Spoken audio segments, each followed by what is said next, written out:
Dans N'oubliez pas les paroles sur France 2, Natacha a fait son retour en tant que maestro. Après avoir remporté une nouvelle clochette, elle s'est confiée sur son état d'esprit dans l'aventure, révélant à Nagui être toujours très anxieuse, malgré les victoires. Le 24 mars dernier, Nagui a fait la connaissance de Natacha, qui depuis enchaîne les victoires dans N'oubliez pas les paroles. Indétrônable maestro, elle parvient à battre ses adversaires à chacune de ses participations. Et cette semaine, elle a passé un nouveau cap dans l'aventure en dépassant les 200 000 € de cagnotte. Ce mardi 15 avril, la candidate a fait son retour dans le divertissement phare de France Télévisions.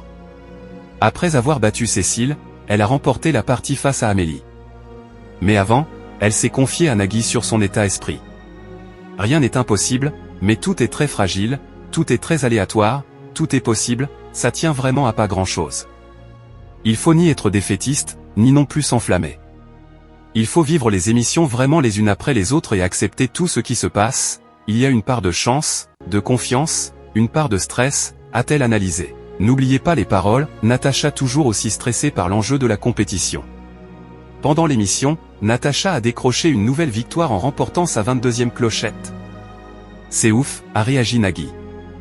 Malgré les succès, Natacha garde la tête froide, elle qui a toujours le même trac qu'à ses débuts dans N'oubliez pas les paroles. C'est toujours une épreuve très difficile pour moi. Je suis quelqu'un de très anxieuse, très stressée, je tremble beaucoup.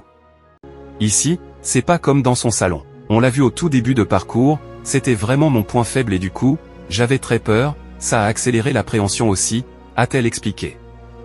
Mais pour Nagui, elle a fait des efforts à ce sujet. Vous vous êtes renforcé aussi, lui a-t-il dit, ce qu'elle a validé. N'oubliez pas les paroles, Natacha liée à son compagnon par un pari ou pour partir vers une destination de rêve. Pour rappel, Natacha est chef d'équipe dans une entreprise qui fait du contrôle qualité automobile. La voiture n'est pas fabriquée, je supervise une équipe qui contrôle que les pièces qui sortent d'usine sont conformes, confiait-elle. À côté de ça, elle fait beaucoup de sport, notamment de la randonnée et du ski l'hiver. Avec son conjoint, elle rêve de voyage, surtout de poser ses valises avec lui en Polynésie. C'est un pari. On est lié à ça depuis 10 ans, faut qu'on y aille, à un moment faut que ça s'arrête, confiait-elle.